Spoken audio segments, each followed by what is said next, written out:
건강검진을 했는데 갑상선 혹이 발견되었다. 혹은 갑상선 호르몬 이상이라는 얘기를 듣고 놀라셨나요? 갑상선 관련 질환들은 보통 증상이 없어 건강검진 중에 자주 발견됩니다. 특히 근래에 너무 피곤하고 잠을 잤는데도 졸리셨나요? 알고 보니 단순한 피로가 아닌 갑상선 기능 저하증이라는 진단을 받아요. 중년에 갱년기가 와서 감정 변화가 심하고 피곤하구나 느꼈던 분들은 내가 갑상선 질환이 있는 건 아닌지 체크해 보시길 바랍니다. 갑상선 질환에는 어떤 것이 있는지 알아보고 결절은 크기와 모양에 따라 어떻게 해결해야 하는지 갑상선 호르몬 이상의 증상도 알려드릴게요. 오늘 이 영상을 끝까지 보신다면 갑상선 질환에 대해 어떻게 대처해야 할지 명확히 알게 될 것입니다. 먼저 갑상선은 갑상선 연골이라는 목 부위에 튀어나온 부분, 2에서 3cm 아래에 있는 나비 모양을 한 장기입니다. 갑상선 질환의 종류에는 크게 갑상선 기능 항진증, 갑상선 기능 저하증, 종양성 질환, 갑상선 염증 질환 등이 있습니다. 갑상선 호르몬 이상의 경우에는 내 스스로가 알아차리기 힘든 경우가 많습니다. 갑상선 호르몬이 정상보다 많이 분비되는 갑상선 기능 항진증과 호르몬이 정상보다 적게 분비되는 갑상선 기능 저하증이 있어요. 이를 오래 방치하다 보면 호르몬 조절 장치가 고장나서 심장 질환 등 심각한 합병증을 유발할 수 있습니다. 특히 갱년기를 거치면서 몸에 호르몬 변화가 많은 중년 이후의 여성들은 더욱더 갑상선 호르몬에 관심이 필요합니다. 갱년기에는 특히 많은 변화들을 겪게 되다 보니 갑상선 이상 증상도 갱년기 증상이라고 착각하기도 해요. 갑상선 항진증과 저하증은 서로 반대의 증상으로 나타나게 되는데요. 항진증은 여러 장기가 항진되어 있기 때문에 가만히 있어도 뛰는 효과가 나타납니다. 1. 심박동수가 빨라지고 혈압 이상, 숨찬 증상이 나타납니다. 2. 신경질적이고 안절부절 못하며 감정의 변화가 심해지는 정서 변화가 나타납니다. 3. 불면증이 생깁니다. 4. 식욕이 증가해도 체중이 감소하는 경우가 있고 설사나 변비 같은 소화기 증상이 나타날 수 있습니다. 반대로 저하증은 1. 슬픈 감정에 젖거나 우울한 감정이 지속됩니다. 2. 특별히 더 먹지 않는데도 살이 찝니다. 3. 모낭세포의 분열이 억제돼서 모발의 퇴행기가 빨라지게 됩니다. 눈썹이 얇아지며 머리가 많이 빠질 수 있습니다. 4. 몸이 나른하게 피로감을 계속 느끼게 됩니다.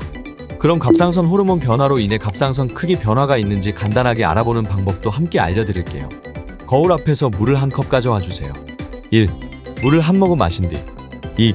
물을 마시면서 목젖과 쇄골 사이 부분을 보기 3. 물을 삼키는 순간 나타나는 갑상선 크기를 잘 보시고 며칠 만에 갑자기 커지거나 한다면 병원에서 검사를 받아보시기를 바랍니다. 또한 방금까지는 호르몬 이상이었다면 이번에는 갑상선 종양질환이라고 판정받으시는 분들도 계신데요. 나이가 들면 얼굴에 점이 생기듯이 갑상선에도 일종의 점에 해당하는 혹이 많이 생기게 됩니다. 이 혹을 갑상선 결절이라고 부릅니다. 보통 인구의 5%에서 발견되는 흔한 질환 중 하나입니다. 여기에 암인 경우는 악성, 암이 아닌 경우는 양성이라고 해요. 무록, 낭성혹이라는 말도 쓰이는데 이는 물주머니처럼 혹 안에 물이 차 있는 것을 말하고 대부분의 무록은 양성이므로 크게 걱정하지 않아도 됩니다. 양성 갑상선 결절의 경우에는 기능은 대부분 정상적으로 작동해요. 그래서 크기가 매우 커지지 않는 이상 결절 자체가 건강에 해를 끼치지는 않습니다. 갑상선 결절이 생겼을 경우에는 혹을 보고 나서 이게 조직 검사가 필요한 혹인지 아닌지 구분을 해요. 가장 먼저 크기를 보고요. 그 다음에는 모양을 봐요. 그리고 조직 검사를 할 때도 여러 개의 혹이 있어도 웬만하면 암일 가능성이 높은 혹을 가지고 조직 검사를 합니다. 만일 하나는 3cm이고 다른 하나는 1cm보다 작은 두 개가 나왔다고 가정해 볼게요. 보통 이럴 때 크기보다는 암에 가까운 모양을 보고 결정합니다. 세로로 길쭉하거나 경계가 불명확하거나 하얀 석회화가 박혀 있는지의 여부에 따라 판단하게 됩니다. 단순히 크기만 크더라도 그게 무록일 경우에는 3에서 4cm 등의 크기가 크다고 하더라도 암이랑 관련이 없을 가능성이 높아요. 그래서 3cm인 검은색이고 경계가 뚜렷해 보이는 것보다는 작더라도 음영이 있고 경계가 불투명해 보이고 깊은 혹을 조직 검사를 합니다. 갑상선의 조직 검사는 다른 곳의 조직 검사와는 달리 얇은 바늘로 찔러서 세포를 빨아내는 갑상선 미세침 흡인 검사로 진행합니다. 갑상선 결절은 조직 검사를 통해 암이 아닌 것만 확인되면 예후가 매우 좋습니다. 주위를 압박하는 증상만 없으면 그냥 놔두어도 일상생활에 전혀 지장이 없어요. 따라서 환자가 치료를 원하는 이유 대부분은 압박 증상보다는 미용상의 문제입니다. 결절 그 자체는 어느 정도까지는 크지만 그 이상 더 자라지 않기 때문에 그냥 놔두어도 대개는 문제를 일으키지 않아요. 대부분은 무증상 상태에서 검진을 통해 초음파로 발견되고요. 초음파상에서 발견된 결절의 모양을 가지고 암을 추정해보고 조직 검사를 하는 방향으로 진행됩니다. 그리고 암이더라도 갑상선암은 대부분이 아주 천천히 자라는 암이기 때문에 적절한 치료를 통해서 90% 이상 대부분 완치합니다. 그래서 갑상선암은 단순히 크기보다는 모양으로 보고 판단하는 것이 좋습니다. 결절이 여러 개인 경우에는 의사 선생님과 함께 초음파 사진을 보고 조직 검사를 해서 결절을 정하는 것이 좋아요.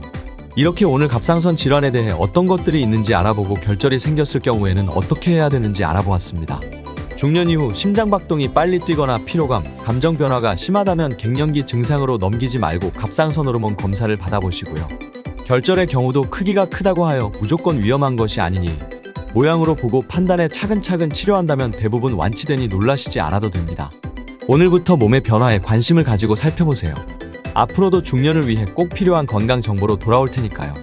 구독과 좋아요 그리고 알람 버튼까지 눌러주세요. 감사합니다.